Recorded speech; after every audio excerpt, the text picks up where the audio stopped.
Hare Krishna everyone to our program on Nectar of Devotion, which is a summary study book written by ISKCON's founder Acharya A.C. Bhaktivedanta Swami Srila Prabhupada. Today we will be doing our discussion on the chapter 17 of this book. The title of this chapter in Prabhupada's book is Ecstatic Love, and this is our 19th class on our discussion on the Nectar of Devotion. I would like to invite Rakesh Garg Prabhuji for leading us in chanting the Mangalacharan prayers. Rakesh Prabhu. Hare Krishna Prabhuji. Om Agyantimirandasya Gyananjanashalakaya Chakshurunmilitam Yena Tasmai Shri Guruve Namah Shri Chaitanya Manobhishtam Sapitam Yena Bhutale Swam Rupaha Kadamayyam Dadati Swapadantikam Vandeham Shri Guruho Shri Yutapadakamalam Shri Gurun Vaishnavansha Shri Rupam Sagrajatam Sahagana Raghunathanvitam Tam Sajivam साद्वैतम सावधूतम परिजन सहितम कृष्ण चैतन्य देवम श्री राधा कृष्ण पादान सहगण ललिता श्री विशाखान्वितांश हे कृष्णा करुणा सिंधु दीन बंधो जगतपते गोपेश गोपिका कांत राधा कांत नमोस्तुते तप्त कांचन गौरांगी राधे वृंदावनेश्वरी वृषभानुसुते देवी प्रणमामि हरिप्रिये वाञ्छाकल्पतरुभ्यश्च कृपा सिन्धुभ्य एव च पतितानां पावनेभ्यो वैष्णवेभ्यो नमो नमः। जय श्री कृष्ण चैतन्य प्रभु नित्यानंद श्री अद्वैत गदाधर श्रीवासादि गौर भक्त वृंद हरे कृष्णा कृष्ण कृष्ण हरे हरे हरे राम राम राम हरे हरे। थैंक यू प्रभु जी। Thank you, Rakesh Prabhu. Very nicely, sweetly chanted. Now we will come to the next agenda of our class today, which is the summary discussion of the previous class. And in previous class, when we finished the previous class, I had this impression that few devotees expressed uh, some difficulty with understanding of the previous class. And I mentioned to them that let us wait for the summary of the class which we will present today. So after we present the summary of this class, let me know if your doubts have been cleared. If not, maybe we can spend another 5-10 minutes to take your specific questions. Uh, I hope you would have thought about it and you have prepared your questions on the previous class. If not, maybe still we have some opportunity. Kindly prepare your question and then maybe we can spend some time, 5-10 minutes to clear your doubts. Next opportunity we will have when we will prepare the quiz, and then while preparing for the quiz, while writing the quiz, the other doubts can be sorted out. So the main theme of previous class, which was based on chapter 16 of Nectar of Devotion, the primary theme of discussion was Raganuga Bhakti. And we started the class discussing about Sambandha Rupa Ragatmika Bhakti. Because in previous class, we ended our discussion on Kama Rupa Ragatmika Bhakti. And in the previous class, we tried to finish that discussion, which was based on Ragatmika Bhakti. And Sambandha Rupa Ragatmika Bhakti was the item we started to discuss in the previous class. We mentioned that Sambandha Rupa Ragatmika Bhakti actually is a bhakti which is inspired by great absorption arising from identifying oneself as a parent, friend, or servant of Krishna. And we gave example of Nanda Maharaj and Yashoda Mai. So I would remind everyone here that Ragatmika Bhakti, the main characteristic and feature of Ragatmika Bhakti is absorption or thirst. Bhakti inspired by great absorption. Now in Kamarupa Ragatmika Bhakti also there is a great absorption, but the flavor of that absorption is to uh, arising from identifying oneself as the conjugal lover, in the mood of conjugal love with Lord Krishna. But in Sambandha Rupa, other than conjugal love, what are the other relationships? We discussed parent, friend, or servant. And in that category, the example we gave was Nanda and Yashoda. Then we clarified, although we have been clarifying this right from the beginning of these classes on Ragatmika and Raganuga Bhakti, that both Kamarupa Ragatmika Bhakti and Sambandha Rupa Ragatmika Bhakti are actually Prema Bhakti. Prema Bhakti. So here at this point of time, what Rup Goswami is saying that we will not go into more details about Kama Rupa Ragatmika and Sambandha Rupa Ragatmika, because we are going to discuss it at large in detail separately. And that discussion is going to happen in chapter 19th of Nectar of Devotion. And we are only uh, one or two classes away from discussing that chapter 19. Then on the same lines, like we have Ragatmika Bhakti as Sambandha Rupa Ragatmika Bhakti and Kama Rupa Ragatmika Bhakti, we will also have two types of Raganuga Bhakti. So Raganuga Bhakti, two types are Kamanuga and Sambandhanuga Bhakti. And what is Raganuga Bhakti? Raganuga Bhakti is actually the following in the footsteps of the Ragatmika Bhakta in the spiritual sky, in the Vrajlok, following in the footsteps of the Ragatmika Bhakta, and that is called Raganuga Bhakti. So Raganuga Bhakti, actually we should understand this word Anuga. Anuga means follower. So here, every time when we are talking about Raganuga, we should understand that this devotee actually is following someone. But in Ragatmika Bhakti, the main theme or the main understanding is great absorption. Rag actually means attachment or absorption. So great absorption. Here, Rag Anuga. Anuga means following. So that's how we need to differentiate between Raganuga and Ragatmika. So along the same lines of Ragatmika, Raganuga also two types, Kamanuga and Sambandhanuga. Kamanuga means following into the footsteps of that devotee in the spiritual sky who is a Kamarupa Ragatmika Bhakta. For example, gopis of Brajlok. Then Sambandhanuga would mean what? Following into the footsteps of the Sambandharupa Ragatmika Bhakta. That is a devotee who is actually serving Lord Krishna as a parent, friend, or servant. An example we gave like Nanda and Yashoda. So that is how we need to understand Raganuga Bhakti. Now we elaborate a little bit on each of these types, Kamanuga and Sambandhanuga. Okay, here I have given you the definition. Kamanuga Bhakti, devotees strive for the mood of Kamarupa Ragatmika, and Sambandhanuga, devotees strive for Sambandha Rupa Ragatmika devotee. Qualification of Raganuga Bhakti. So qualification of Raganuga Bhakti is greed. Greed means that eagerness. That eagerness to attain the bhav or of the Ragatmika Bhaktas. This greed comes from hearing about Ragatmika Bhakta and it develops gradually.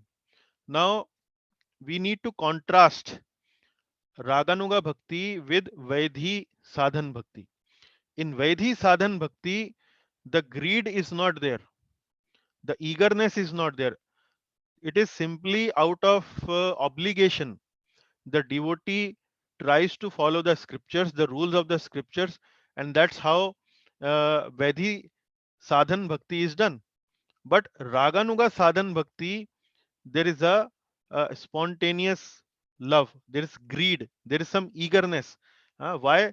Because that person, that follower, actually is attracted to the perfected devotee in the spiritual square, to some devotee. And after hearing about that devotee, after listening to about that devotee, knowing more about that devotee, that greed develops. Oh, I like to become like him. I would like to become like that devotee in Vrajlok, like that. So greed is the main qualification for Raganuga Bhakti. And it comes from hearing about the Ragatmika Bhakta and it develops gradually. So this greed would be in a smaller quantity in the beginning. And as we continue to follow as we continue to hear more and more about such devotee, uh, then that greed actually develops gradually. This greed is not dependent on the rules and logic of scriptures. So, greed actually, or any emotion, like for example, love, we are calling it greed here or eagerness here, that is not based on rules and logic. And we need to understand this point very well. Uh, Properly, we need to understand this point that uh, if you are in love with something or somebody, then by logic you cannot increase that love, by argument you cannot increase that love, or by logic you cannot decrease that love, or by argument you cannot decrease that love. It is simply that love is there, that attraction is there, and it does not depend upon any logic or rules. But here we like to clarify that not depending upon any logic or rules of the scripture does not mean disregard for the rules. So Raganuga Bhakta does not in at any time disregard the rules of the scriptures. So Vedhi Sadhan Bhakti does not disregard that, oh no, I am now a Raganuga Bhakta, I should not pay obeisances, rather people should pay obeisances to me. That is not like that. At any stage of bhakti, even if the devotee has attained prema bhakti stage, there is no disregard for rules and logic of the scriptures. The point is that the motivation actually comes from love and not from any obligation in Raganuga stage, that motivation. So it is mainly the motivation that is defining uh, the progress of the devotee. It is now love. It has now attraction. You don't need to wake up that devotee in the morning. The devotee will naturally wake up in the morning because he had developed that taste to attend that Mangal Arti. That is how uh, this can be explained. Huh? It means motivation is coming from love and not from any obligation. Scriptural rules are followed till the development of bhav. Scriptural rules, like for example, Vedhi Bhakti or Raganuga Sadhan Bhakti, we need to follow the scriptural rules till the development of bhav. Bhav Bhakti we will discuss today. Uh, we will we will elaborate more on bhav Bhakti in today's class. The greed does not awaken until completion of anarth nivritti. So this bullet actually tells us that at what stage of our development or purification of our consciousness, uh, uh, this Raganuga Bhakti, we are eligible to perform Raganuga Bhakti. So the eligibility of Raganuga Bhakti actually comes at the stage where more or less all the anarthas uh, have reduced, have come down, have gone.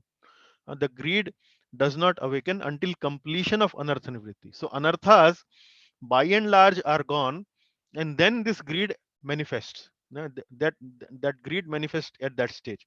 So uh, we have discussed this in the previous class, and I hope you all would have remembered this, that uh, the devotional service starts with little shraddha, little faith. आदौ श्रद्धा तथा साधु संग साधु संग भजन क्रिया अनर्थ निवृत्ति, then nishtha, uh, then then ruchi, then asakti, then bhav, and then prem. So like that, there are 9 stages of progression. As we go along performing our bhakti, we continue to progress in these 9 stages. So the fourth stage is called anartha nivritti, and in anartha nivritti, actually this stage continues for quite a long time. And while this anartha nivritti is continuing, when more or less all the anarthas are gone, then this greed arises in our heart. How to practice Raganu Bhakti? We had few slides on this, 4 or 5 slides we had, and specifically 3 verses from Bhakti Samrat Sindhu. We discussed how to practice Raganu Bhakti. So each of these 3 steps were there in 3 bullets, sub bullets here. Uh, First of all was remember the Vrindavan form of Lord Krishna. Then remember the associate of Lord Krishna in whose footsteps we want to follow. Because Raganuga Bhakti means following in the footsteps. So remember Vrindavan's Lord Krishna's Vrindavan form, then remember that associate whom we want to follow, and absorb our mind by hearing the pastimes between that associate and Lord Krishna. So I gave you the example of if somebody wants to develop a mood of a gopi, then he need to remember that particular gopi, and also remember the form of Kishore Krishna. Because gopis are attracted towards Kishore, Lord Krishna's Kishore form, as a young boy. Then absorb in the hearing of the pastimes of these kind of. And if somebody wants to develop uh, any Vatsalya mood, then he should or she should remember Mother Yashoda, and Kumar Krishna in the Vrindavan form, like that. Then we need to serve externally in sadhak roop and serve internally with siddha roop. So serve externally means serve with our body, with our senses, with our mind. Oh, sorry, with our senses, with our uh, hands, etc. In the sadhak roop. So this point might be confusing to some people. So we need to understand very clearly here that whatever uh, devotee we are trying to follow in the spiritual sky also has a form of that devotee in this material realm, uh, in for example in Gaur Leela, in Chaitanya Mahaprabhu's Leela, many devotees who were serving Lord Krishna in the spiritual sky also came down and assisted Lord Chaitanya Mahaprabhu uh, in his Leela in this on this Earth planet, almost 500 600 years ago. And we gave you the example of Rupa Manjari. Rupa Manjari is a perfected devotee in Vrijlok, in spiritual sky. But Rupa Manjari, when Rupa Manjari descended in this earthly realm, she descended as Srila Rupa Goswami. And Rupa Goswami pastimes we know, Rupa Goswami's life and character we know. So this sadhak who is trying to do this Raganuga Bhakti and want to become like or want to follow into the footsteps of Rupa Manjari in the spiritual sky. So that's practitioner need to perform externally with the body as sadhak roop, but in the mind, internally, in the mood of service, the mood of service that practitioner of Raganuga Bhakti need to develop that mood of that manjari in the spiritual sky. Serve internally, that is in the mind with the siddha roop. So I hope this point is now would have been clear to you. If not, maybe we can discuss this after we finish the summary. Then follow the limbs of Vaidhi Bhakti, but to develop the Siddha's mood. So then this third bullet is saying that the Raganuga Bhakta also follow all the limbs of Vaidhi Bhakti. But now the limbs of Vaidhi Bhakti are now more focused towards developing that devotee in the Siddha Roop, developing that mood of the devotee in the Siddha Roop. For example, hear more and more about Rupa Manjari in the spiritual sky. Otherwise, in Vaidhi Bhakti, we would also do Shravanam. We will also hear about Lord Krishna's pastimes, but we would hear about many other pastimes and so on. But here in Raganuga Bhakti, the special focus and attention is given to hear more pastimes which are specifically for uh, the Siddha roop of that devotee whom this Raganuga devotee is trying to follow. I hope this how to practice Raganuga Bhakti point is clear to all. Then we also kind of discussed about there is a malpractice. There is a Raganuga Bhakti that is practiced by some category of devotees in a wrong way, in a fallacious way. And this category of devotees are known as Sahajiyas. Sahaj means taking things easily, taking things cheaply. Hmm. So Sahajiyas practice Raganuga Bhakti in an improper way. How? They prematurely assume themselves as Siddhas. They prematurely assume that now, okay, we were discussing this example of Rupa Manjari and Rupa Goswami. So they would think that now they are Rupa Manjari.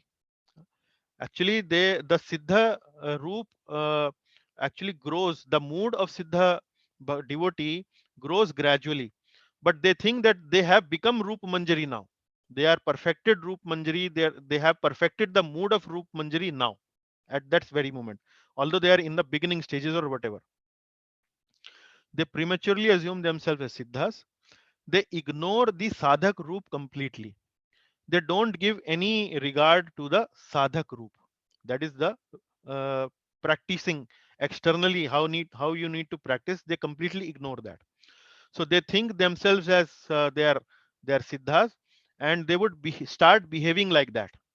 They would start behaving externally. They would start behaving like that. However, we understood that externally we need to behave like sadhak Roop. For example, for Roop Goswami, the meticulous sadhana Roop Goswami would do like that. They need to behave, but they would ignore and the sadhak Roop completely. And they would dress in saris. They would wear jewelry. Even if they are men, they would like to do that. So this is a malpractice or a fallacious practice in the name of Raganuga Bhakti, as described in Bhakti Rasamrita Sindhu. Few devotees, a category of devotees known as Sahajiyas, do, and that is something which we need to clearly understand. Then we discussed about Kamanuga Bhakti, two types of Kamanuga Bhakti. One was where the Kamanuga Bhakta follow the devotee in a direct service, and second one is the following the devotee in an indirect service.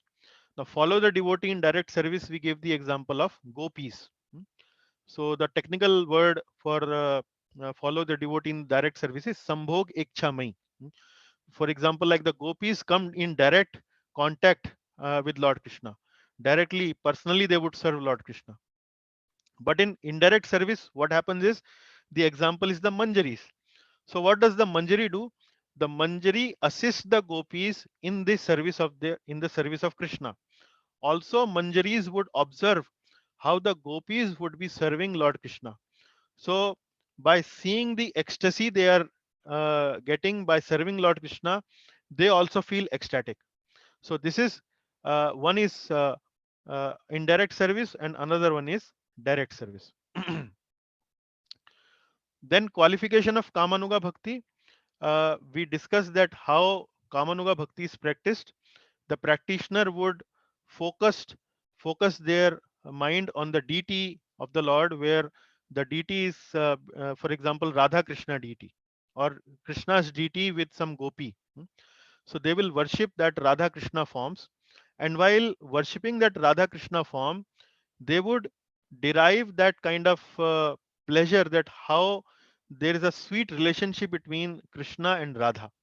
That mood they will uh, have within themselves, that greed they will have, that eagerness they will have, and they will further nourish and nurture that eagerness and mood by hearing pastimes of Lord Radha and Krishna.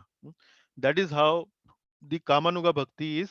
The qualification of Kamanuga Bhakti, that kind of eagerness and mood has to be there. We further clarified that even men can attain Kamanuga Bhakti, and we gave the examples of the sages of Dandakaranya. So the sages of Dandakaranya, we gave this example from Ram Leela. When Lord Ramchandra went to the exile in the forest, there were many sages who wanted to develop this, uh, uh, uh, uh, who were Raganuga Bhaktas, and they wanted to develop this mood of the gopis of Vrindavan. And then they aspired that loving relationship with Lord Ram. But Lord Ram could not fulfill that relationship, because in that incarnation, Lord Ram actually was uh, Ek Patni Vrat, only one marriage he had uh, promised. So he could not fulfill that desire. But internally in his mind, he approved their desire and said that when he would once again come in the Krishna Lila, he would fulfill that desire of these sages. So it is not that it is only restricted to the ladies, to the females. Even men can attain Kamanuga Bhakti in the conjugal relationship with the Lord. Then we explained that Kamanuga Bhakti, uh, Sambandhanuga Bhakti also of two types, which is one is direct, another one is indirect. However, the flavor of relationship is not conjugal, but the flavor of relationship is in the mood of parent or a friend or a servant. we also then discussed an example of Sambandhanuga Bhakti, which is an old man in Hastinapur who wanted to develop this relationship of parenthood as a father towards Lord Krishna. Then Narad Muni gave him this advice that you should uh, do the deity worship of Bal Krishna, and then you can develop that Sambandhanuga Bhakti. And by doing that, this old man actually was able to achieve Lord Krishna. Raganuga Bhakti is also known as Pushti Marg in Vallabh Sampradaya. So that's how Rup Goswami ends this discussion on Raganuga Bhakti. And now maybe I think I have quite elaborately summarized the previous class. I took more time than usually we would take. And the reason was mainly because there was uh, some clarification that devotees requested last time. Uh, now maybe we can spend another 5 minutes taking your questions. Do you have any questions at the moment, or you think by the summary things have become better and more clear now? Would like to have some feedback from few devotees. Thank you.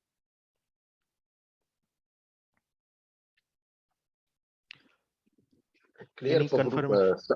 Some of the part is very clear, Prabhu. Okay. So ultimately, a Raganuga Bhakta has to reach or achieve Ragatmika Bhakti. Is that something, or Ragatmika Bhakta? Is that what should be the aim? Yeah, that is the Ragatmika Bhakti is actually Prema Bhakti. Mhm. Okay, so that we clarified, right? So Yes. ultimately, this Raganuga Bhakta or any devotee, even the Vedhi Bhakta devotee, is trying to aspire for Prema Bhakti ultimately. Okay. But here, the practice of Raganuga Bhakti, the point is that the devotee now develops a spontaneous greed and eagerness. Mhm. That emotion assists. That emotion assists. For example, if you are studying in a college and there are 7, 8 subjects that you study in a college, but you have a special liking for studying, for example, mathematics. You don't have a liking for studying, for example, chemistry. Now, when the mathematics period starts, you don't you naturally feel attracted towards what is being taught in the class. You don't have Correct. to really push yourself. Oh no, I need to sit straight. I need to really follow what the teacher is teaching me on the blackboard. I don't need to do that. But when the chemistry class comes, then really need to push a little bit yourself extra to sit in that class. But in the mathematics class, you don't have to push yourself hard. You naturally like it, so you enjoy it. Or rather, when the class ends, you think that okay, no, probably another 15 minutes the teacher could have taught me this class. So you understand the difference between Yeah. Raganuga and Vaidhi Raganuga sadhan and Vaidhi sadhan bhakti. Yeah. Yeah. Yeah. Okay. So Okay, Prabhu. Yeah. yeah. Prabhuji, Yes, what is Prabhuji. the Vallabh Sampradaya? Vallabh Sampradaya is actually Vallabhacharya. Vallabhacharya is a very exalted Vaishnava saint. Uh, he came around the same time period when Lord Chaitanya Mahaprabhu was there. In fact, there are descriptions or there are mention of meeting between Chaitanya Mahaprabhu and Vallabhacharya in the books also. So both are Vaishnav Sampradayas, but Vallabh Sampradaya comes from Lord Shiva. So Lord Krishna gave this instruction and teachings to Lord Shiva, and from that instructions and teachings, Lord Shiva started a sampradaya which is known as Rudra Sampradaya. So Vallabhacharya comes in the Rudra Sampradaya, but they are also Vaishnavas. They are not Shaivites. They are Vaishnavas. Their worshipable deity is Lord Krishna only. So you might have heard about this deity called Srinath Ji, etc., etc. So they are primarily, you will find the follower of Vallabh Sampradaya in Gujarat. So I probably think because you also being a Gujarati might have uh, that question might be triggered mainly probably because you also have these Gujarati affiliations Yes, in right? yes, Yeah, correct. Thank you. yeah. Okay. So any other question? Maybe we can discuss and clarify now. We will have more Prabhuji, I opportunity. Yes, have a yes, small Jivan bro. query. Yeah. One has to be a Vaidhi Bhakta before becoming a Ragan Bhakta. Is it not Yeah. so? Yeah, that is clear. That is there. One has to become a Vaidhi Bhakta before he would reach the Raganuga Bhakta stage. But sometimes you might also see that some devotee progress very fast. Some devotee progress very fast, and it appears that they actually started from Raganuga platform only. And why? When Okay. it happens, generally the situation is that they would have done bhakti in their past life, and now they are starting from the Raganuga stage. Yeah, that is possible. Any example of this Raganuga Bhaktas? Any example?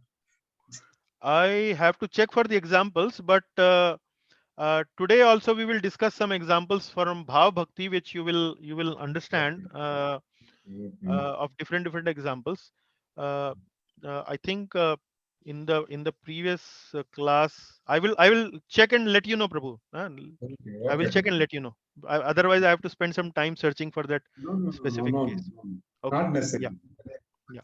But in a normal course, in a regular course, it has to start from Vedi Bhakti, and then the devotee reaches the stage of Raganuga stage, and then Yeah. from Raganuga he continues to progress to Nishtha, uh, Ruchi, Asakti, and then reaches Bhav. Raganuga Bhakti probably is more or less is a Nikta stage. Is it not probably? Nishtha stage. It is a Nishtha stage. Correct. Okay. Hare Krishna. Thank you. Yes. Hare Krishna. Yes. Yes, Prabhuji. Okay. So any other question? Any other doubt?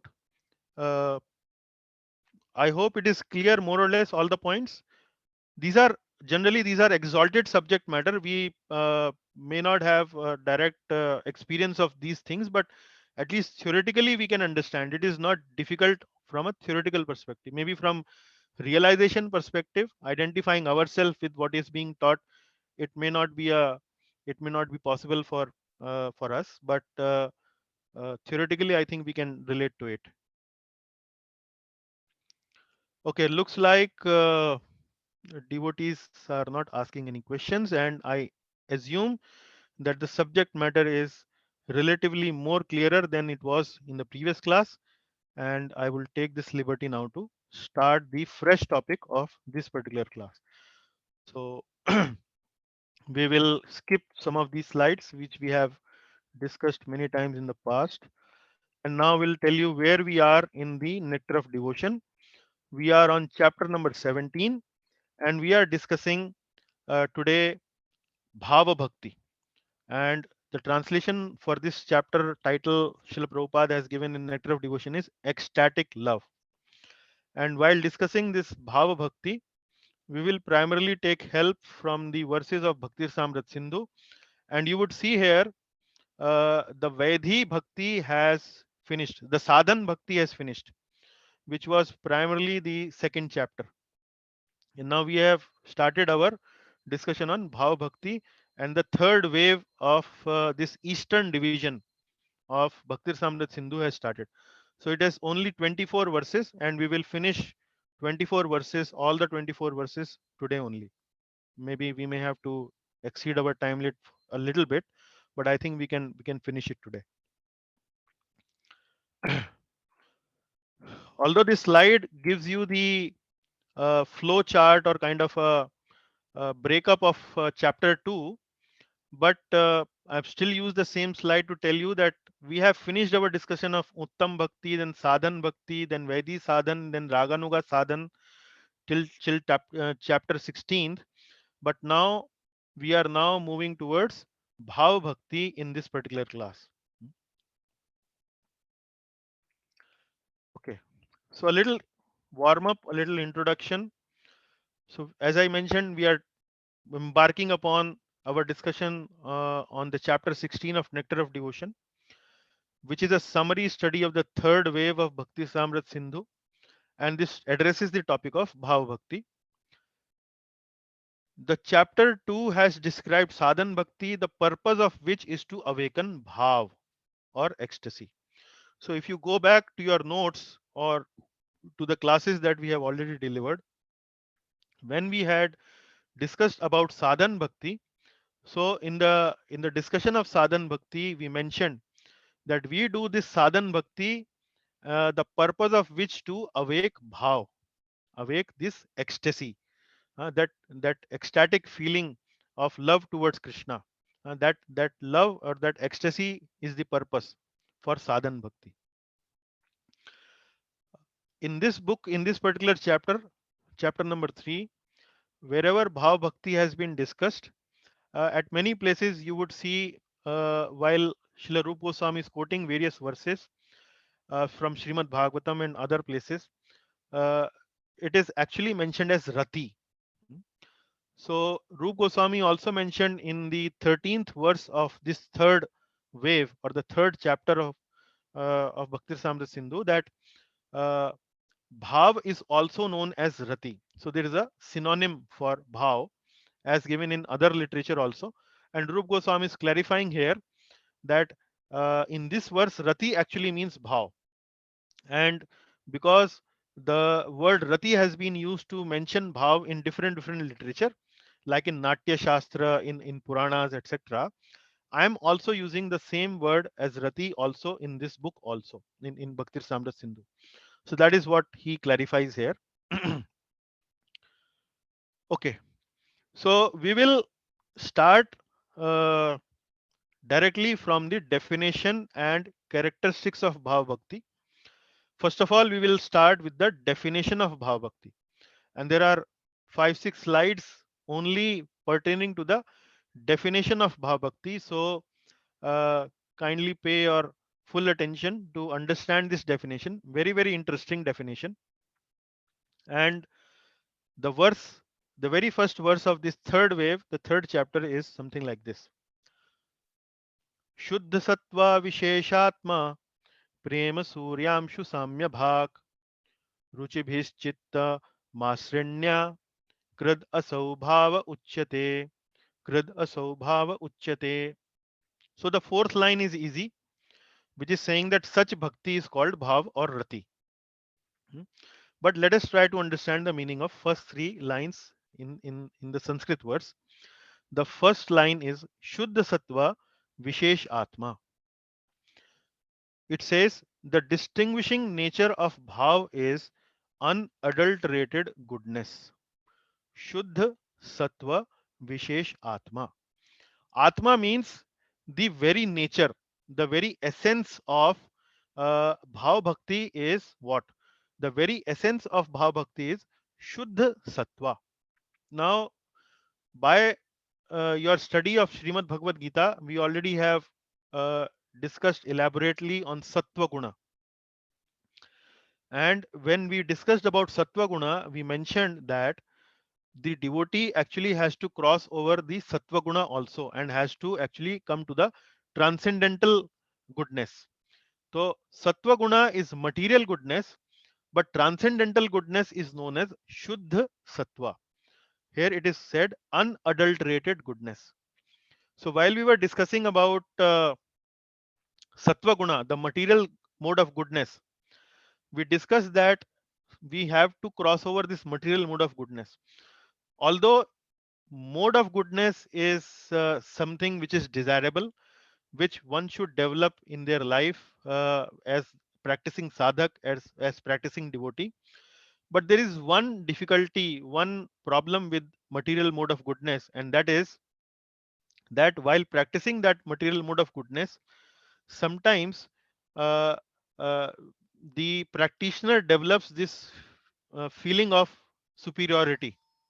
Oh no, I am, it is actually because of my endeavor, it is because I am good, I am superior, I am able to do these activities, I am able to perform these activities. So a prime example of people in more material mode of goodness is scientists, uh, poets, people who write books like literature writers, doctors, engineers, those people who have a good level of talent and so on.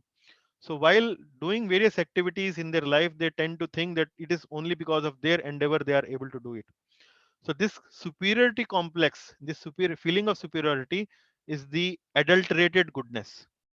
But if this superiority is removed, uh, the devotee or the practitioner starts to give credit, it is because of the Lord, it is because of the Lord's kindness, it is because of the Lord mercy upon me, I'm able to do all these activities. The success behind all my activities is because of the Lord.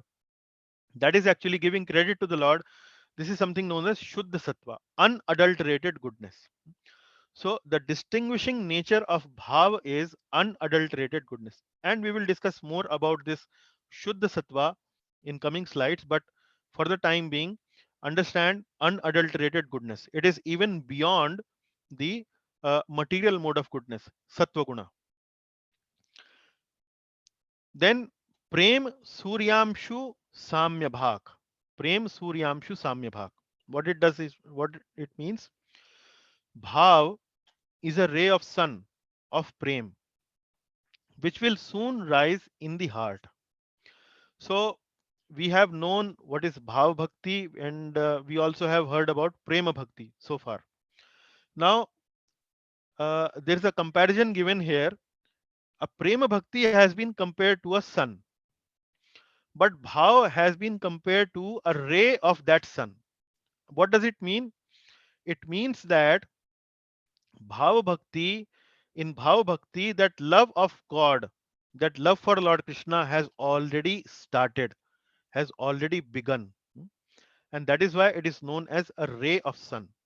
And in prema, that love of God actually is now fully manifested. In bhav, it has started to manifest. In prema, the bhav actually has, or the love for Lord has fully manifested. So prem surya amshu samya bhag. Samya bhag means it is like. It is like surya amsha. Surya means sun. Amsha means only a small ray of that sun. So prem surya amshu samya bhag. It is like a small ray of that prem of Lord Krishna that is seen in the stage of bhav bhakti. The third line is ruchibhis chitta mashrinya. Ruchibhis chitta masrinya. So chitta masrinya. Chitta masrinya means, chitta means heart. Masrinya means softened. Bhava softens the heart. So the heart becomes very soft. Heart becomes very soft means at a slight emotion of any Krishna conscious activity, the heart then starts to long for more and more. So that heart becomes very soft. Ruchibhis means by various kind of tastes, and we will understand this particular line later in the slide. So here we need to understand this first line, Shuddha Sattva Visheshatma. So Shuddha Sattva is this is the primary characteristics of Bhava Bhakti. The heart is filled with Shuddha Sattva. Then the secondary characteristics is, because the heart is now filled with Shuddha Sattva, the heart softens, and there are various tastes that arise in the heart. So this is we need to understand the definition of Bhava Bhakti. And I mentioned to you the primary characteristic of Bhava Bhakti is Shuddha Sattva Visheshatma, the very first line, and the secondary characteristic is represented by the third line in the previous slide, which is Ruchibhis Chitta Mashrinya. Heart softens and tastes arise. Let us discuss a little bit about what is Shuddha Sattva Vishesh Atma. So as I was mentioning in the previous slide, at the stage of Bhava Bhakti, Shuddha Sattva enters devotee's heart. Shuddha Sattva enters devotee's heart. It is Shuddha Sattva. It is something very spiritual. Uh, it is very spiritual. It is purely spiritual. And it is clarified in the next line. When I say it is purely spiritual, Shuddha Sattva is Lord's internal potency. Lord's internal potency. Lord's internal potency. If you remember our lectures in in Nectar of Instruction, Updeshamrit, we discussed about Antaranga Shakti and Bahiranga Shakti. So Bahiranga Shakti is the material energy, and then we also discussed about Tatastha Shakti. Tatastha Shakti is the marginal energy. Like we are the living entities, we are the marginal energies. But there is Antaranga Shakti. Antaranga Shakti means this Shakti is this energy of the Lord is purely spiritual. If you come in contact with Antaranga Shakti of the Lord, if somebody comes in contact with this Shakti, the devotion is very, very pure. The devotion actually manifests in our heart. So Shuddha Sattva is Lord's internal potency, which is purely spiritual, whose function is to revive living entities' dormant love for Krishna. So dormant love for Krishna means in every living entity's heart, the love for the Lord is dormant. Every living entity has love for the Lord, but it is dormant. Dormant means what? Like you might have heard or read about dormant volcanoes. So dormant volcanoes means the volcano is there, but there is no lava coming out from that volcano. It is in the dormant stage. It is in the sleeping stage. Although that potential is there, but it is in the sleeping stage. It is not activated. So uh, what does the Lord's internal potency do? Lord internal potency revives living entities' dormant love for Krishna. Hmm. And we can understand this with another analogy, and that analogy is dormant seed cannot grow without heat and light of sun. So this dormant seed, dormant seed means prema, love for the Lord. That prema is there in every living entity's heart, but it is dormant. This dormant seed, if there is a seed, you put a seed in the ground, but there is no heat, there is no warmth, there is no light of sun, then this dormant seed will not grow. This dormant seed will not grow. So similarly, this prema, which is the dormant seed, cannot grow unless and until there is a heat and light of the Shuddha Sattva. And what is Shuddha Sattva? Shuddha Sattva is Lord's internal potency, Lord's spiritual energy. Hmm? So when there is Shuddha Sattva flooding the heart of the devotee, then this dormant seed of prem sprouts. And then it sprouts in what? In bhava, in an emotion which is known as bhava. Now a little more detail how this Shuddha Sattva descends, how this Shuddha Sattva actually comes into our heart. Shuddha Sattva is composed of Lord's Samvit and Ahladani potencies. So you can understand here when we are talking about potencies, Shaktis, the energies of the Lord. So Lord has many different type of energies. And how do we understand different type of energies? And these different energies function in a different way. So in order to give you a example from our mundane life, like for example, we have electricity. This electricity, when it enters into the refrigerator, it gives coolness. But when the same electricity goes to an electrical heater, it gives heat.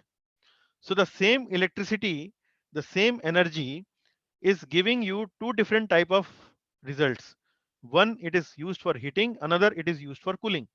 Similarly, Lord has many energies, and these uh, energies have different functions. So Shuddha Sattva is composed of two energies of the Lord. One energy is known as Samvit energy, and the another energy is known as Ahladani energy or potency. So what is this Samvit potency or Samvit Shakti? It is actually the cognitive or knowledge giving potency. Cognitive or knowledge giving potency means what? Uh, it empowers the devotee to perceive and know Krishna. Now, when this Shuddha Sattva comes, together with Shuddha Sattva comes the Samvit energy. And now with the help of Samvit energy, the devotee is able to understand Krishna even much more way. Like you remember, there is a verse in 7th chapter of Bhagavad Gita where Lord Krishna says, Naham Prakasham Sarvasya. Say, I don't reveal myself to others. I don't easily reveal myself to others. People cannot know me easily.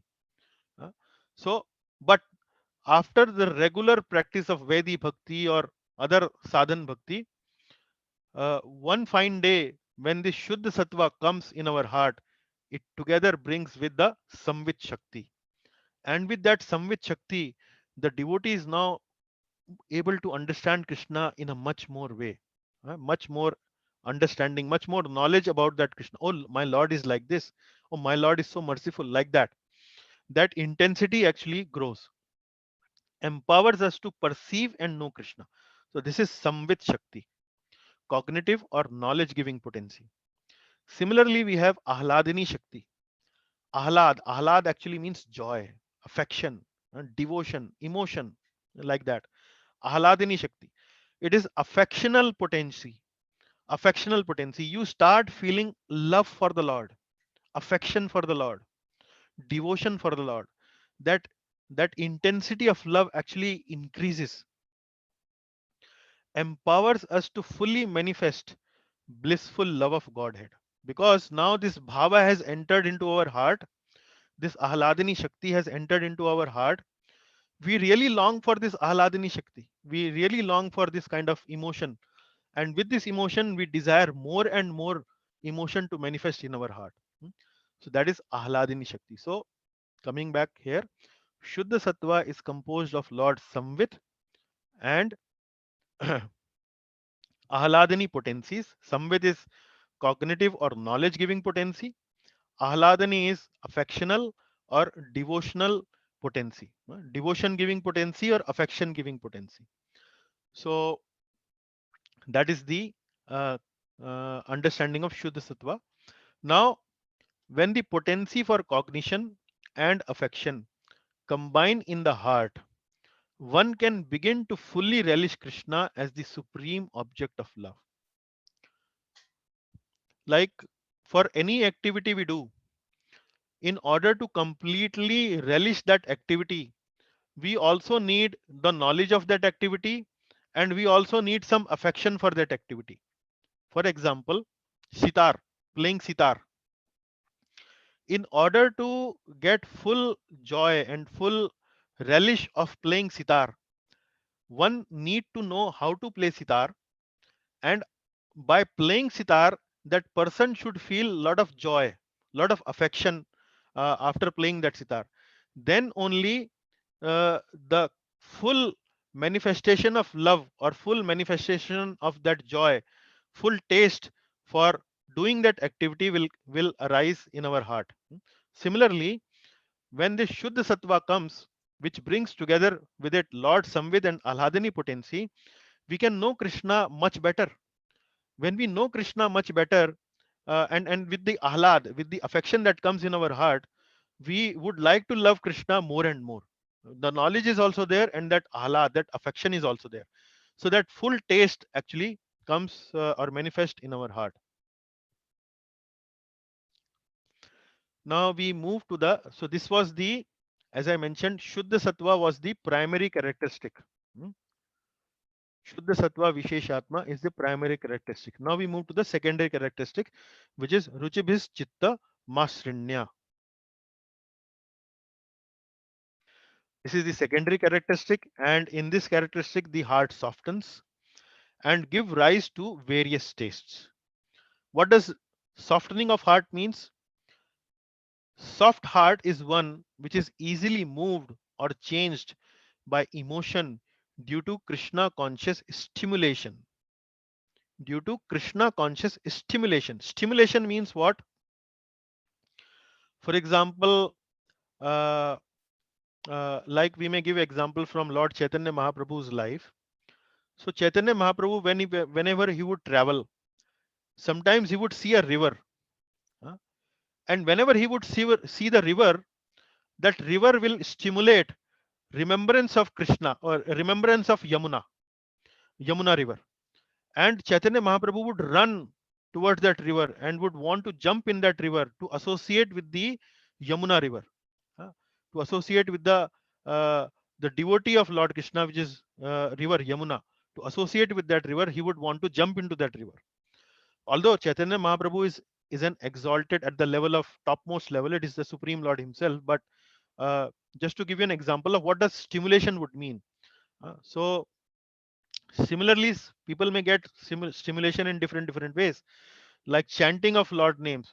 You are going and somebody uh, speaks something about Lord Krishna or something about Lord Narayan, and you get that stimulation to chant the holy name, or you get the stimulation remembrance of some pastime of the Lord, like that.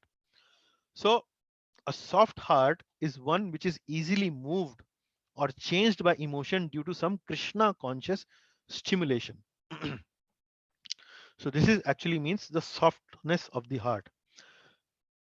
And there is another example given that while describing the glories of holy name, and contrasting that when somebody is chanting the holy name of the Lord, if there is no tears flowing from your eyes, if there are no ecstatic symptoms that are arising in your body, then consider that heart is made up of steel. That heart is very hard hearted. So actually it is telling the position of devotees like myself, that when we chant Hare Krishna, we don't get any emotion in our heart. So we are simply chanting out of uh, practice, out of logic, out of obligation, like that we are doing. But just to explain you what does soft heart means, I give you that example. Then ruchi bis, it gives rise to various tastes. And what are those various tastes? Three kind of tastes or devotional desires blossom when bhava arises. One is desire to achieve Krishna. Second one is desire to please Krishna with various services, and desire to be close at heart with Krishna. These kind of various tastes, these kind of actually desires arise in the heart of the devotee to achieve Krishna, to please Krishna with various services, and to close and to be at close at heart with Lord Krishna. These kind of desires arise. Okay. Prem Suryamshu. Actually, I have already given you the explanation of what does Prem Suryamshu means.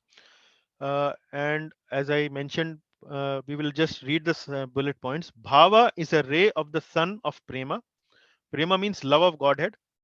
Sun and sun rays are same in quality, but different in intensity. So sun ray is also will carry some heat, will also carry some light, but not as much heat or not as much light as the sun will carry. So sun ray is same in quality, but not in quantity, not in intensity. Bhava means onset of prem, like dawn is onset of a day.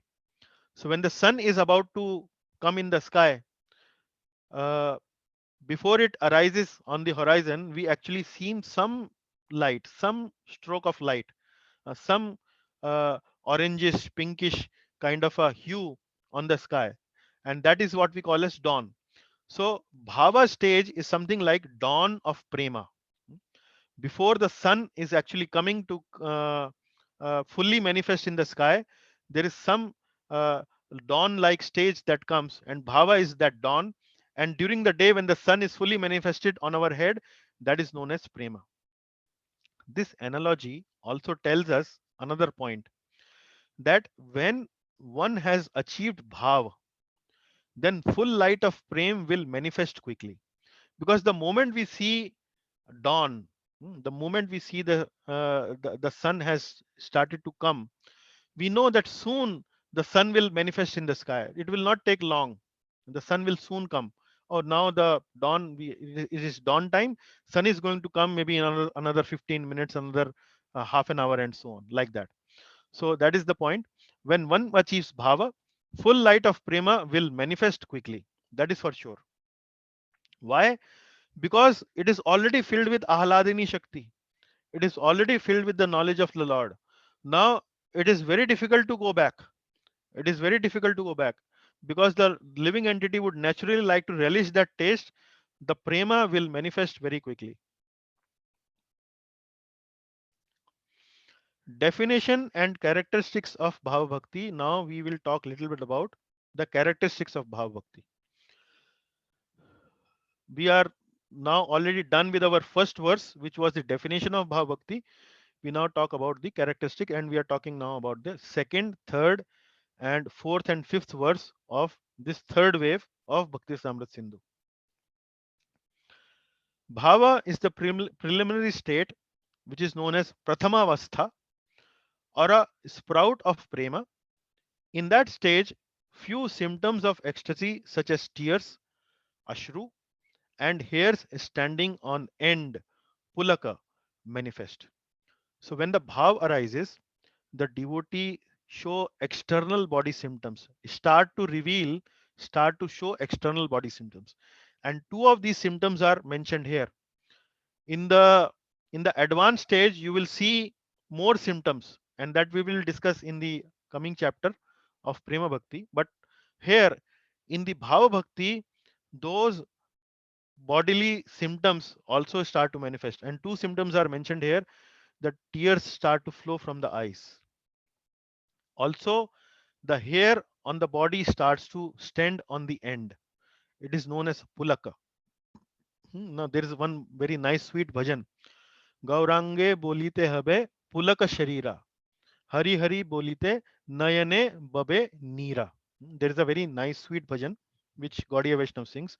Gauranga bolite habe पुलक शरीरा हरि हरि बोलीते नयने बवे नीरा. So nayane bave nira means the tears are flowing from the eyes. And pulaka sharira means the hair on the body are now standing on their end. So this ecstatic symptoms start to arise when bhava comes. Example of bhava bhakta: continually meditating on Lord's lotus feet. Ambrisha developed slight transformations of heart, shivering tears in his eyes, shivering tears in his eyes, and this is reference is coming from Padma Purana. So now, like Rup Goswami has been supporting his arguments from the literature by giving references from the literature.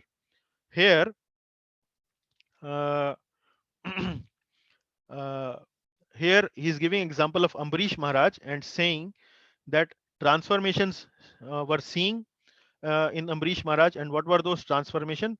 Shivering and tears in his eyes, and this reference is coming from Padma Purana. Then fourth and fifth verses: though bhava is self-revealing, which means swam prakash, it appears to manifest by the mind and becomes the state of the mind. Though in its essential nature bhava is taste itself, it also acts as cause of tasting the sweetness of Krishna's pastimes, forms, and his associates. So these are two verses combined together. Let us discuss the first line first. So here in this fourth verse, Rup Goswami is saying, though bhav is self-revealing, it appears to manifest by the mind and becomes the state of the mind. So here the idea that Srila Rup Goswami is saying is, although the bhav manifests itself in the heart, and how it manifests? By the Lord's mercy, Ahladini Shakti and the Samvit Shakti. That is mainly the Lord has now approved and has mercifully agreed that these two Shaktis to manifest in the heart of this devotee. But externally, it may appear that the bhav is actually coming from the mind of the devotee. And not only it is coming from the mind, but actually is coming the state of the mind. The mind is actually becoming like bhav only. So the emotion comes from the mind, and when the emotion fully captures the mind, completely engulfs the mind, then the state of mind actually is no different than that emotion. So this is what is being mentioned in the first line. Though bhav is self-revealing, it appears to manifest by the mind and actually becomes the state of the mind. The same emotion uh, uh, engulfs the whole mind. Though in its essential nature, bhav is taste itself, it also acts as the cause for tasting the sweetness of Krishna's prems, Krishna's pastimes, forms, and associates. So bhav is taste itself. Bhav, when we say bhav is taste itself, what we are trying to say, that bhav is the result of some emotion. Hmm? But here it is being mentioned that it is not only the effect, but it is also the cause of that taste. Hmm? As I was mentioning to you, once bhav arises, once that ahlad, once that affection, that feeling of devotion, that feeling of love for the Lord arises in our heart, that feeling is so tasty, that feeling is so nice, so sweet, that the devotee will hanker for more and more that taste. He will serve and he will get that taste more. So the taste is the cause of that taste. The taste of prema of Lord is the cause of more prema in the heart of the devotee. So this is the meaning of the second line. Though in its essential nature, bhav is taste itself, it also acts as the cause of tasting the sweetness of Krishna's pastimes, forms, and his associates. So this is the meaning of fourth and fifth verse. It is Swam Prakash, it is the state of the mind. It is not only the taste, but it is also the cause of the taste. So these are various characteristics of Bhava Bhakti we are discussing. Moving further, so now we change the topic. So now we were discussing definition and characteristics. Now we are moving to the another theme, which is cause of bhav. How the bhava is caused. Two ways to achieve bhav. One is sadhan abhiniveshena, and second one is Krishna tad bhaktayo prasada. Sadhan abhiniveshena means by doing ardent devotional practice, by doing serious, deep, absorbed devotional practice, we get this bhav. We can actually reach bhav. As I mentioned to you when we were discussing about sadhan bhakti, the goal of sadhan bhakti is what? The goal of sadhan bhakti is to achieve bhava bhakti. That is the same thing as mentioned here. Sadhan abhiniveshena. Abhinivesh. Nivesh means invest. So we need to invest in our sadhana. We need to regularly chant. We need to regularly uh, offer the deity the foodstuffs with love and devotion. We need to really associate with the devotees. We need to really regularly serve the devotees. So that is the part of sadhana. So when we invest this way in our sadhana, in our sadhan, uh, then this bhava can arise. And this is the normal course, routine course. Generally, it happens through this way. But there is a rare uh, way also to achieve bhava. And the rare way of achieve bhava is when the mercy of Lord Krishna and his devotees or his devotee come to us. That actually means Krishna tad bhaktayo prasada. Prasada means mercy. Krishna tad bhaktayo prasada. Now, mercy means what? Mercy means we don't deserve, but we get it just like that. For example, when we are on a crossroad waiting for the signal light to turn to green from red, there are many times a beggar comes. When the beggar comes and begs uh, for some money, the beggar might be expecting that Sethji might give 1 rupee or 5 rupee or at the most 10 rupee. But if the Sethji gives him the entire car in which he was driving, then that is actually known as mercy. The beggar did not deserve more than 10 rupees, but actually he got what? He got a full car. You were riding a Mercedes Benz and you thought that no, let me give this Mercedes Benz to this beggar only. This is called mercy. Hmm? Krishna tad bhaktayo prasad. And this mercy comes from whom? Either Lord Krishna himself or his devotee. The devotee, the pure devotee of the Lord, when he desires, when he prays for you, that you should get this prema of the Lord, then the prema can manifest in our heart. And we will see various examples.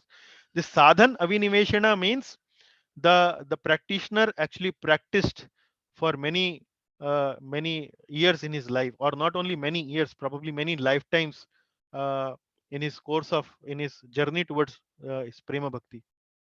And the Lord now thinks that no, yes, now he has become qualified. Uh, and then he gives this bhava, this sadhan aviniveshana. Uh, so these are two ways to achieve bhav. Now, sadhan abhiniveshana. Now we are further branching out sadhan abhiniveshana into two parts. It can come from either Vedhi sadhan or Raganuga sadhan. Now you know already that sadhan bhakti is of two types, Vedhi or Raganuga, and uh, either of Vedhi or Raganuga, both ways bhava can be achieved.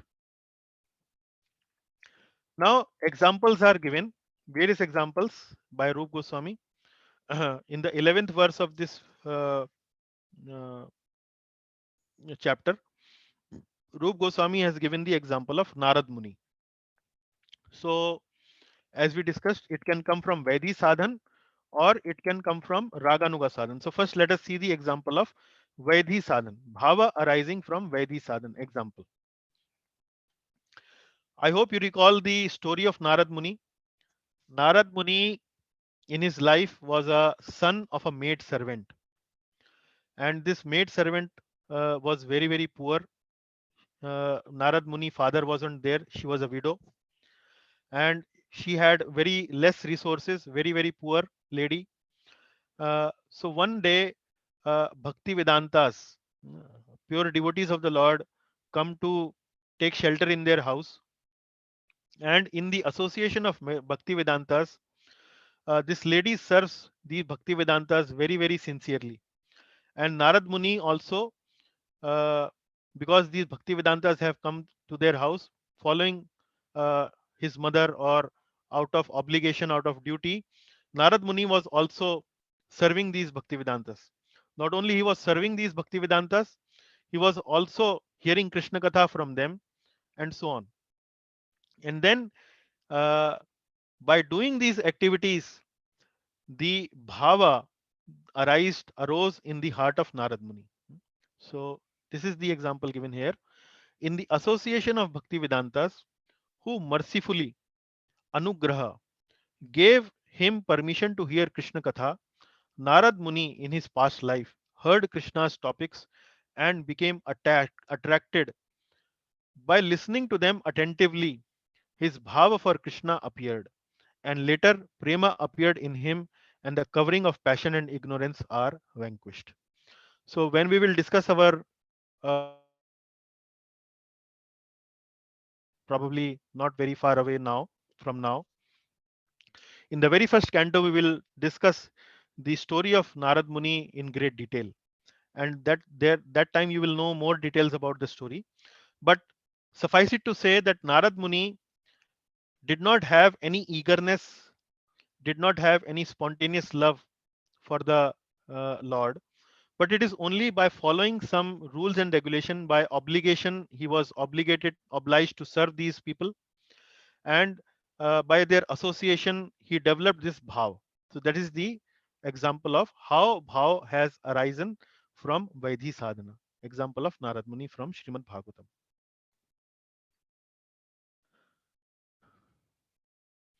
One can achieve bhava by repeatedly listening to pure devotees. Example, another example is given from Srimad Bhagavatam.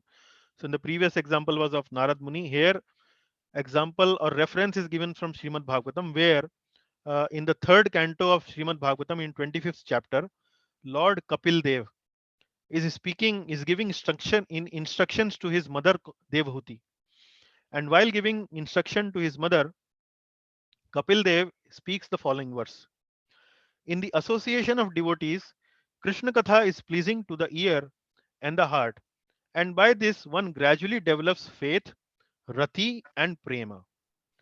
So here the word rati has been used, and I clarified to you that in various literature, the bhava is also synonymously mentioned as rati. So in Prabhuji, this, yes, Prabhuji, the slide we are not seeing, the slide did not get changed. The slide has to be changed. slide did not change. Oh, sorry. Not sure what went wrong.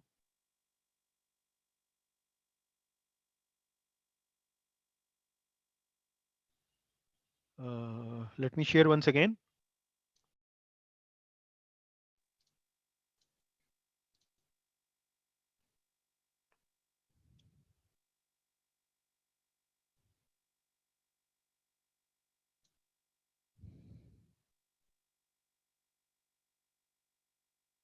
Can you see the slide now? Not yet. Not yet. Not yet. I'm trying to check in my mobile and it's saying that it is started sharing the screen. Let me try once again.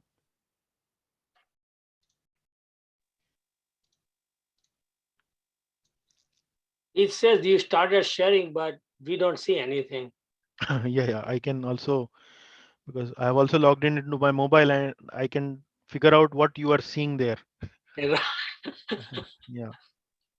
So I'm also not able to see in my mobile. I'm not sure what is the problem.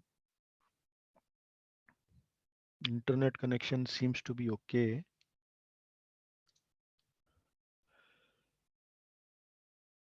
So unless and until there is a mercy of Lord now, I can't do anything. Everybody need a mercy once in a while. Yeah, yeah. The mercy is the you have read from Bhagavad Gita that fifth factor, daiva. Without Paramatma's permission, nothing can happen. So please So chant Hare Krishna. he doesn't think that we should see the slide, you know. Yeah, he's checking our patience.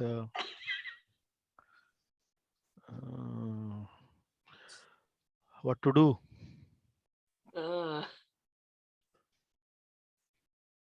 Mhm. Continue, Prabhuji. Continue. Maybe the Yes, speed read is the Prabhuji. issue. Continue. I will continue and we'll share the slide anyway, so you can read Yeah. the slide. Yes. Ah. Yes. So I hope things would be clear to you when I speak. By just hearing, you need to do real Shravanam today. No aid of reading. No aid of reading. Okay. So These are the very difficult subjects anyway, you know. So yeah. So I was giving you the example of Lord Kapil Dev speaking to his mother Devahuti, and I was quoting from Srimad Bhagavatam where Lord Kapil Dev is instructing his mother Devahuti that Krishna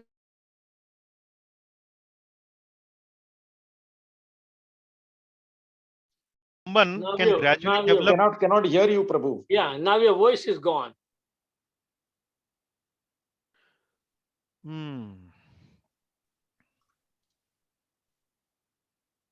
Looks like the voice is coming back, but Hare Krishna. Yeah, voice is there. Voice has come back. We can Okay. hear you, Prabhu. We can hear you, Prabhu. Okay. So, okay, then I'll continue. So I was giving you this example of Lord Kapil Dev and Mother Devhuti, where Kapil Dev is giving this example that if you do Krishna Katha, if you hear Krishna Katha, it is very much pleasing to the heart and the ear. And by doing so, one can gradually develop faith, which is Shraddha, Rati and Prema. So simply by hearing Krishna Katha, you can reach that stage of Rati and Prema. That is the reference Rup Goswami is giving. Then I change the slide, and here the example of Bhava is given. Bhava arising from Raganuga sadhana. So previous example was Bhava arising from Vaidhi sadhan, and here in this slide Bhava arising from Raganuga sadhan is given. And in this example, this is the 14th verse of this chapter in Bhakti Samrit Sindhu. And here the verse says, a young girl having great joy in the heart and being very enthusiastic to dance, spent the whole night dancing in order to please the Lord. So this reference is coming from Padma Puran, and in this example, the girl mentioned is the name of the girl is Chandrakanti, and this girl named Chandrakanti uh, developed this desire to develop the sentiments of Ragatmika, that is the gopis of Vraja, and with that desire, she continues to dance throughout the night in front of the deity of Lord Krishna. And because she had this desire to imitate or to follow the footsteps of Ragatmika devotees like gopis of Vraja, and out of that mood, she continued to dance throughout the night. So this actually falls into the category of bhava arising from Raganuga sadhana. The very fact that girl did not felt tired, the girl did not stop any time in the night. She continued to dance throughout the night without taking any rest, any break. This is actually can happen only when the bhava is there, when that natural relish uh, because of the mercy of the Lord awakens in the heart. So that is the example of Raganuga sadhan that uh, Srila Rupa Goswami is given. Now, what I had done was I had shared with you uh, the sadhan abhiniveshena. It can happen because of Vaidhi sadhan and Raganuga sadhan. How the bhava comes. So one was because of sadhan, and then the another was because of the mercy of the Lord and mercy of the devotee of the Lord. Now we have covered the two examples of Vaidhi sadhan and Raganuga sadhan. Now coming to the example of how the bhava comes because of the mercy of the Lord, and then we will discuss how the bhava comes because of the mercy of the devotee of the Lord. So here, uh, this particular slide, which is slide number 25, it says that the mercy of the Lord can comes in two ways: the Lord Himself and the Lord's devotees' mercy. And Krishna's mercy, a Lord's mercy, has been divided further into three categories. One is known as Vachika, another one is called as Alok Dan, and the third one is called as Harda. So Vachika means the mercy of the Lord comes by when the Lord speaks something in our favor. Then the second one is Lord gives sometimes appearance, darshan, and by having the darshan of the Lord, this bhava can come into our heart. Then the third is Harda. Harda means it is coming by unspoken blessings of the Lord. Unspoken blessings of the Lord. That is called Harda. So these are the three ways Lord's mercy can come. And I would like to remind you that these causes of bhava, the mercy of the Lord and the mercy of the devotee, this is actually a very, very rare stage, a very, very rare occurrence. It doesn't normally happens like that. Normal course is through sadhan bhakti only one reaches the stage of bhava. But let us see the example of Krishna's mercy coming by words or by darshan or by unspoken blessings. Example of each type of mercy: Krishna's mercy. Vachika or verbal mercy. Here the example is coming from Naradiya Puran, where Lord Krishna is speaking to Narad Muni, and he's saying, may you have undeviating bhakti for me. So Lord Krishna directly speaking to the devotee and saying that may you have undeviating bhakti or bhav for me. So this is an example of vachika or verbal mercy. Then alok dan. Alok dan or mercy by appearance. Appearance means darshan. The Lord manifests in front of our eyes. An example is given from Skanda Puran. When the inhabitants of Jangal province saw Krishna, their hearts melted and they could not take their eyes away from him. Their hearts melted and they could not take their eyes away from the Lord. So this is the example from Skanda Purana, where some inhabitants of Jangal. So this province called Jangal and these inhabitants, they did not had any qualification, but simply out of Lord's causeless mercy, the Lord appeared, and when they had the darshan of the Lord, they could not actually took their eyes away from the Lord's body, and their hearts got melted. So that is the example of bhava just by appearance. Then the third one is harda or heartfelt unspoken blessings, and this is coming from Shuka Samhita. What it is, Narad Muni told Vyasdev that you have given birth to a great devotee son, Shukadev Goswami. Bhakti to Vishnu has appeared within his heart without sadhana.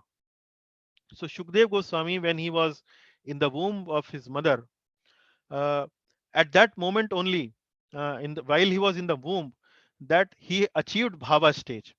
And because there is no example, there is no evidence that somebody spoke something to Shukdev Goswami or Lord gave darshan to Shukdev Goswami. There is no reference, there is no evidence. It is understood that this can only happen when Lord would have given his blessings, unspoken blessings from his heart only. So that is why, because the blessings are coming from Lord's heart, this is known as Harda or from Hriday. So Harda or heartfelt unspoken blessings. So these are the causes of bhav which are coming from Lord Krishna's mercy. Now we will see examples of mercy by Lord Krishna's devotee, which is known as the technical term is Bhakt Prasadaja. Ja means coming from, Prasad means mercy, and Bhakt means devotee. So the mercy that is coming from the devotees of the Lord. Here the reference is coming from Srimad Bhagavatam. Narad Muni is telling Yudhishthir Maharaj, Prahlad had unflinching faith in Krishna and natural attraction from him for him. Narad granted that favor to Prahlad. Thus, his rati or bhav is called naisargik. Naisargik means through mercy. So the example of Prahlad Maharaj is given here, that how Prahlad Maharaj got that natural love for Lord, natural rati or bhav for Lord, because Narad Muni granted that favor to Prahlad. Narad Muni actually desired. It is not that simply Narad Muni was speaking to Prahlad's mother Kayadu, and Prahlad was listening that in the womb of Kayadu, but also Narad Muni desired that this child in the womb of this lady actually should become pure devotee of the Lord. So, because of the mercy of the pure devotee Narad Muni, Prahlad could get that rati or bhav. So sometimes parents who are in Krishna consciousness, they sometimes desire that their son should also become like Prahlad. But for that, the children also need the mercy of Narad Muni. So we should not prematurely pressurize our children to become or push them towards devotional service. We should inspire them, not pressurize them. So you can see how Prahlad Maharaj got that mercy from Narad Muni. Not and it's very rare. Example of Mrigari. Parvata Muni told Narad, "You are so glorious that by your mercy and good wishes, hunter Mrigari attained rati for Lord Achyut." So I have explained this story of Mrigari hunter in the previous classes also. He was the hunter who would half kill the animals, but when he came in contact with Narad Muni, he understood, he got inspired by Narad Muni, and now later on, he would not become even interested in killing even an ant. So this was mainly because the bhakti had aroused in his heart, and the example is coming from Skanda Puran, where Parvat Muni is telling Narad that you are so glorious. So he is glorifying Narad Muni that because of your mercy and good wishes, this Mrigari hunter attained rati of Lord Achyuta.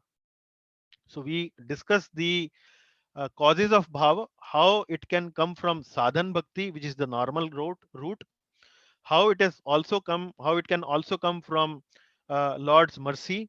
It can also come from the mercy of the devotee of the Lord. So those examples we have discussed. And then we come to the final slide, final section of our class today. According to different types of devotees, there are 5 types of bhava: Shanta, Dasya, Sakhya, Vatsalya, and Madhurya. And these are discussed in the volume 2 of Bhakti Samrat Sindhu, which is the southern division, chapter 20 to 34 of Nectar of Devotion. So we are not going to discuss the various types of bhava like Shanta bhava or Dasya bhava or Sakhya bhava, Vatsalya bhava, and Madhurya bhava. Like we have prema bhakti in various ways: Shanta, Dasya, Sakhya, Vatsalya, and Madhurya. Bhava also is in 5 types. But this is not part of our curriculum in this particular classes. If somebody is interested, they can read chapter 20 to 34 of Bhakti Rasamrit Sindhu. So with that, we culminate our discussion of Bhava Bhakti, chapter number 17. The discussion will continue in chapter number 18, and that will be the concluding chapter on Bhava Bhakti. Till then, All glories to Nectar of Devotion. All glories to Bhakti Rasamrita Sindhu. All glories to Srila Rup Goswami, and all glories to Srila Prabhupada. Thank you very much for your patient listening. The subject is of exalted nature, but you are continuously supporting our class by your regular presence and attendance, and not only regular presence and attendance, but actively participating also in the class with a lot of interest. So I thank you all from the bottom of my heart. Thank you very much. Any questions now on Bhava Bhakti, Chapter 17? We can discuss. Thanks a lot.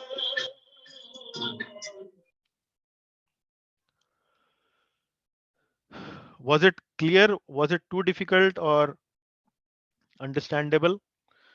We may not experience Bhava Bhakti, but at least we can theoretically understand it.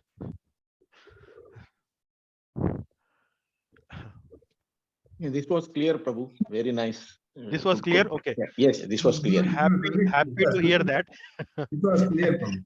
Okay. Very happy to hear that. Okay. Hare Krishna Prabhuji, Yes, Ishwar Prabhuji.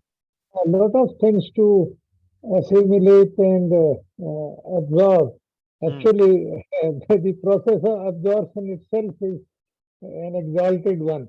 So Yeah. our efforts are continuing, and hopefully we'll understand it further with your Sure. help, of course. Sure.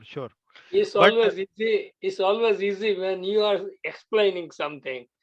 Like Ishwar Prabhu says, it's difficult to digest, and on Yeah, our own, someday we'll figure out. Yeah. I mean, I'm also not experiencing Bhava right now. I'm also a Vedhi Bhakta at the moment.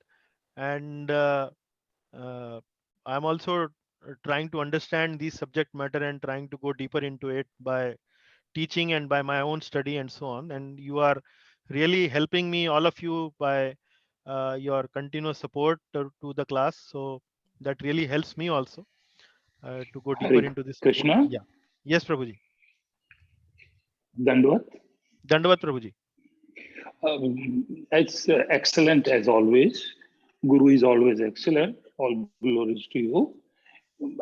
To me, it was the easiest and simplest, Okay, good. because to have bhav for Guru and then for Krishna, it's very simple. And I have been having this from childhood. It's my personal experience. And it really made me more simple by listening to you. Yeah. And it's more under your control, bhavas. Other things are sometimes we have to practice. We have to learn from Guru, or we have to learn from, as this also is by mercy of Krishna or by mercy of Bhav, or both. So it is very easy to make both into one. Yeah. It's very easy for me to make it unison. Okay, Prabhuji. Thank you very much. Thanks for your feedback. Okay. Yeah, it's really thanks a million for Thank you, making things more palatable and more scientific and more knowledgeable. Thank you, Ji. Thank you very much. Dandruat. Thank you, Prabhu. Hare Krishna Prabhuji. Okay, Ji. Hare Krishna, Prabhuji. Okay. Thank you. Thank you, everyone. Hare Krishna. Thank you very much, sir. Thank you. Thank you, Manija Mataji. Thanks a lot. Thank you, Prabhuji. Hare Krishna. Hare Krishna, Rakesh. Thank you, Ji. Thank you. Thank you, Prabhuji. Hare Krishna. Thank you, Sunanda Mataji. Thanks a lot. Hare Krishna. Thank you, Prabhuji. Thank you, Vidya Mataji. Thank you. Okay.